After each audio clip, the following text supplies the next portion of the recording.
Premier League football is finally back. Although after this game, maybe we'll wish it won't when we inevitably lose 2-0 and drop into the relegation zone.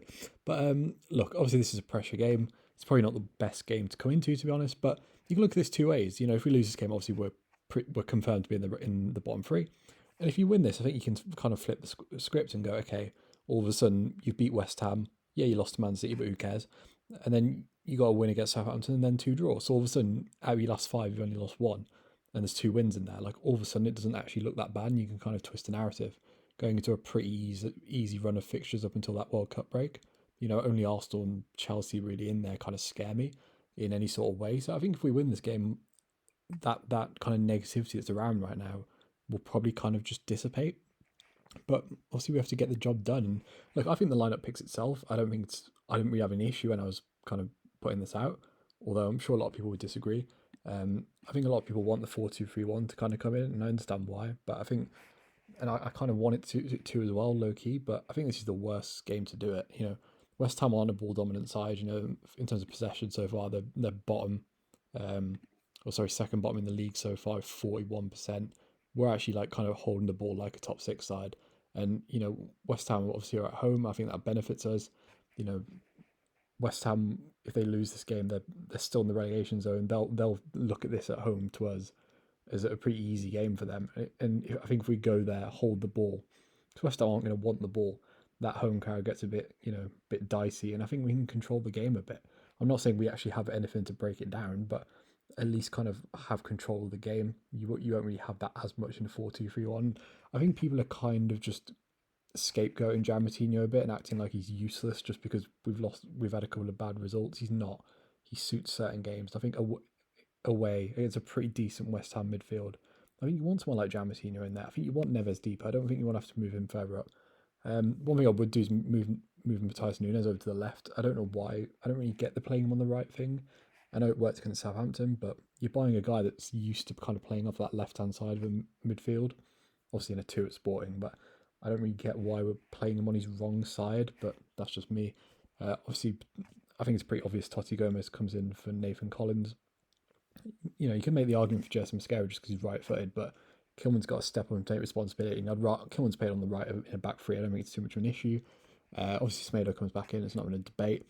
And then I'd play Eight Nuri. Like I saw someone on Twitter say you can't play Eight Nuri and Tossi on the same side. It's too inexperienced. I don't care. Like Rain Eight Nuri's been at the club for what 3 years now. Like he's not a young kid anymore. He's what 23? Is he 23? Rain Eight Nuri 22? I don't know. But he's played a lot of football now. Rain Eight Nuri. He's good enough to start.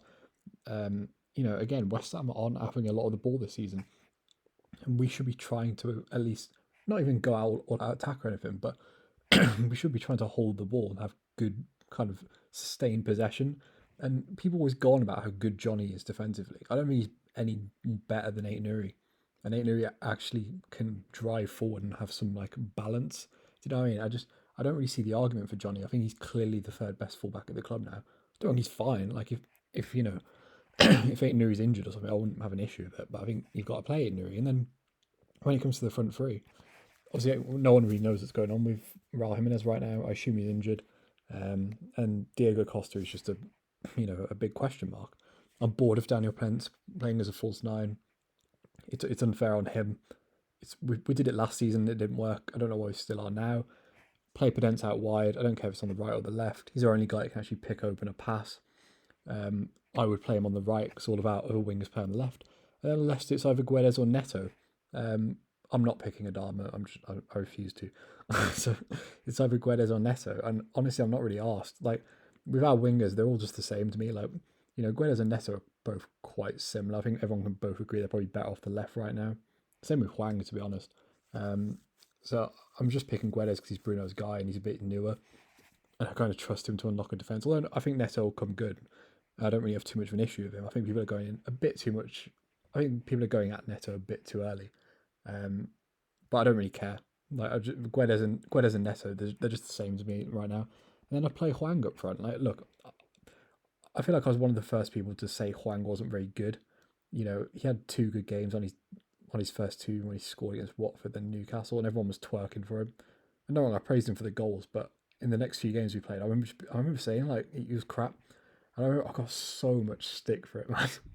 Like on Twitter, the amount of people that are just like, "Oh, you're deluded. You just like Trincao, blah blah blah." Like, I said Huang was crap, and I stand by it. And now it's really trendy to like say like hate on Huang, but he's not useless. And to be fair to him, last season he was always out wide in a pretty defensive side. We've never really seen him get a run up front, and I'd like to see it, especially in a front three. He played up front there against Leeds, albeit it wasn't a 4-2-3-1. I get that. And he had a lot more creativity around him. He had two kind of number 10s to play off in Gibbs White and Pedence, if memory serves, on that day. But and he'd only just come off an injury as well, Huang. I thought he held the ball up really well. I know it's only one halfway at Leeds, but he held the ball up well. He made good runs. He's had a couple of weeks now out of the limelight. Obviously scored for South Korea, and I think he scored two for South Korea, didn't he? I think he's earned a shot to play through the middle. Why not? Like, Diego Costa's probably not going to be fit. You can bring him on for the last 20 if you need to. And at least Huang offers some sort of physicality that Daniel Pence doesn't, and then you actually let Daniel Pence play in his natural position. So I think that lineup picks itself, and I actually am kind of confident. As much as I know the fan base will go toxic if we lose this game, and I really hope that doesn't happen. But I genuinely do think we will win this game. West Ham are out of form. I think if Bruno plays a 4-3-3, and all we need is one little bit of magic. We're not actually as bad as people are making out. Like, obviously, it's been a bad start to the season. It's so infuriating to watch, because it just feels like it's been the same thing for like 3 years. But we're not as bad as people make out. West Ham aren't particularly great. I don't know. I just get a feeling about this game. We can't lose this game, man.